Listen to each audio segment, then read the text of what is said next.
We're looking forward to it tremendously. It's going to be a great occasion for us. I think we saw at the weekend how our fans have got behind us, and the win at Salford, with the crowd we took, will be one of those special days that a lot of our fans and our players will remember for a long time. The fact that we achieved the 8 is a great achievement, but I think looking forward, we can go to Headingley with no pressure on us.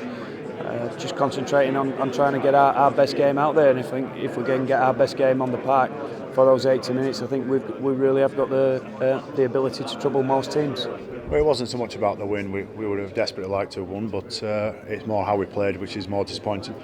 There's a couple of ways we can handle it, and we certainly got to learn a few things and quickly adapt and change just from week to week, like you do most weeks. But we can't get hung up with it either.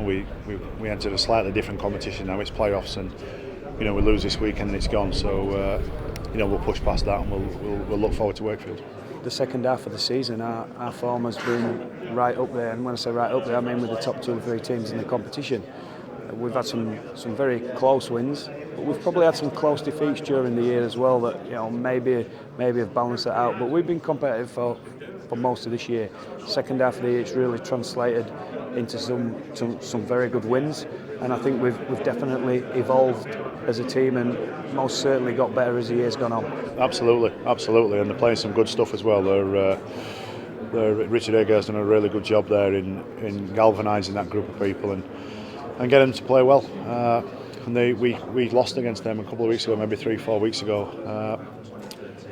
So that's something that we're aware of, and I'm sure they're aware of it, and I'm sure they'll be rubbing their hands together looking at the tape from yesterday that when we played against Huddersfield. So they'll be a really determined, challenging team there on Saturday. We can't be too far off. We're not a team that can have 2 or 3 players underperforming or not be anywhere near our best, because it won't happen for us. But at the same time, the boys are looking forward to it. We're going to go to Leeds knowing we've scored 40 points at Headingley this year, albeit in a defeat, and we've had a recent victory over them at home. So we know the size of the challenge. They've been a 5 grand finals, 3 Wembley appearances with this generation of players. So that tells me that there's no better team in this competition at winning the one-off games than Leeds Rhinos. But as I say, we've nothing to lose. There's no pressure on us. We're going to go there and try and throw as much as we possibly can at Leeds.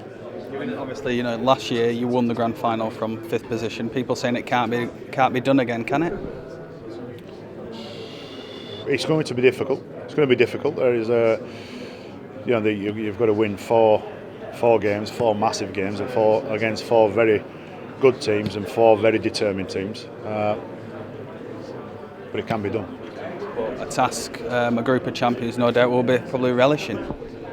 Yeah, well, there's an offer of being crowned champions again, so that's something we're striving towards. But again, there are some teams who were determined to get to the grand final as well. We had people may have been saying 4 or 5 weeks ago that we're probably getting ready for the end of the season, but internally that wasn't the case.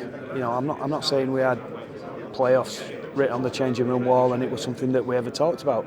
It wasn't. We probably thought 6-7 weeks ago that the playoffs would have been a little bit too far for us, but internally that didn't change what we wanted to do and what we wanted to achieve. So I guess as other clubs are maybe shedding players at this stage of the year and alleviating some costs, we were quite doing the opposite. We were trying to recruit and come on with a wet sail. We didn't honestly think at that point that playoffs would be too much of an issue, or we'd have to factor in talking about it. But our form's been that good that we've found ourselves in this position, and now we're here. We want to try and make the best of it. And I agree with everything you're saying. It's been a real good story for Rugby League what's happened at Wakefield this year, and there's plenty of belief in the camp that we can make a shake on the playoffs if we get our game right.